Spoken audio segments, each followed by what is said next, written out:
How are emotions generated? Why do we have emotions?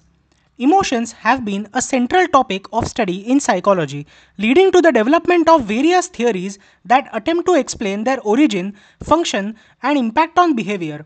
Below is a list of key theories of emotion in psychology, along with explanations for each of them. The first theory is James Lang theory of emotion. Proposed by William James and Carl Lang in the late 19th century, this theory suggests that emotions arise from physiological reactions to events.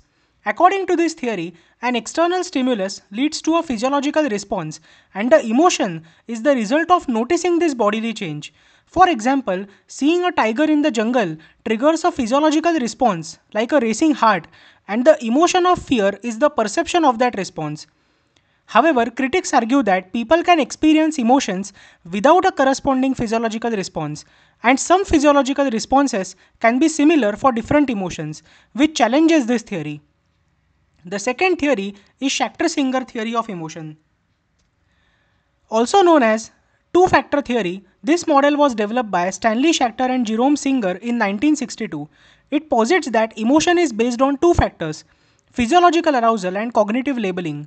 The theory suggests that an emotional experience requires both physical arousal and cognitive interpretation of that arousal based on the context. For example, if you see a tiger and your heart races, you would assess that situation, which is cognitive labeling, and decide that your heart is racing because you are afraid, leading to the experience of fear. This theory highlights the role of cognition in emotions, but critics argue that it might underestimate the direct influence of specific physiological states on emotional experiences. Another theory that explains how emotions are generated is the Canon Bar Theory of emotion. The Canon Bar Theory, developed by Walter Cannon and Philip Bard, was a critique of James Lang theory. This proposed that emotions and physiological responses occur simultaneously and independently. According to this theory, when an event occurs, the thalamus in the brain sends signals to the cortex, which interprets the emotion, and to the autonomic nervous system, which triggers the physiological response at the same time. For example, upon seeing a tiger, you would simultaneously feel fear and experience a racing heart rather than one causing the other. While it addresses some limitations of James Lang theory, the Canon Bar theory has been critiqued for oversimplifying the brain's role in processing emotions.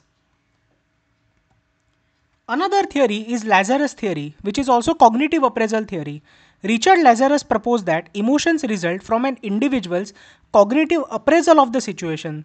According to this theory, the process of evaluating how a situation will affect one's well-being leads to an emotional response.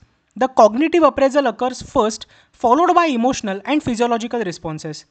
For example, if you see a tiger and believe it poses a threat to your safety, you will feel fear. While the theory emphasizes role of cognition, it has been critiqued for downplaying the immediacy and automacity of some emotional responses. A fifth theory is Zhejiang-Ledoux theory. The Zhejiang-Ledoux theory proposes that some emotional responses occur without conscious appraisal. Zhejiang argued that emotions can be experienced without prior cognitive processes, while Ledoux suggested that certain emotional responses, particularly fear, can bypass the cortex and be triggered directly by the amygdala, enabling a quicker reaction to threats. For example, upon seeing a tiger, your brain might trigger a fear response before you consciously recognize the danger. This theory has been praised for explaining the quick, reflexive emotional responses, but it might not account for more complex emotions that require cognitive processing. A sixth theory is the facial feedback hypothesis. It suggests that facial expressions can influence emotional experiences. For example, smiling can make you feel happier even if you were not initially in a positive mood. This theory says that facial muscles send signals to the brain that help it identify the emotion being experienced. For example, smiling while in a neutral mood might cause you to start feeling happy. Some research supports this theory, while other studies suggest that the effect of facial expressions on emotions can be very minimal or context dependent. A seventh theory can be Darwin's theory of evolution. Charles Darwin proposed that emotions evolved because they were adaptive and helped humans survive and reproduce. According to this theory, emotions are biologically hardwired and have evolved because they helped our ancestors respond to environmental challenges. Fear evolved to help individuals avoid danger, and happiness promotes social bonding and cooperation. While it explains universal nature of some emotions, it might not fully account for the influence of culture and individual differences in emotional expressions.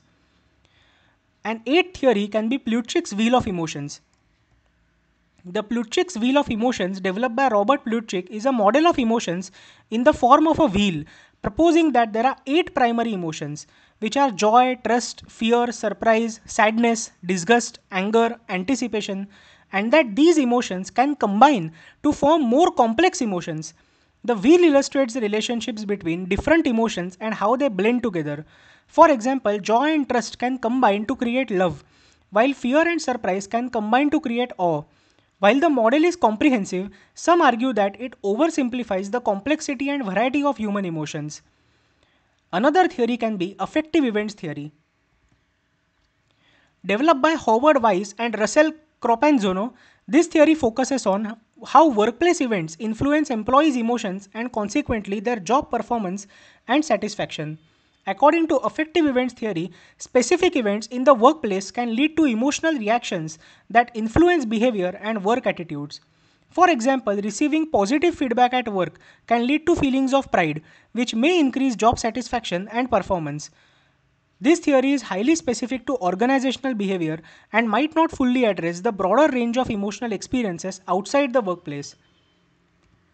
All these theories of emotions provide different perspectives on how emotions originate and function, highlighting the complexity and diversity of emotional experiences in human life.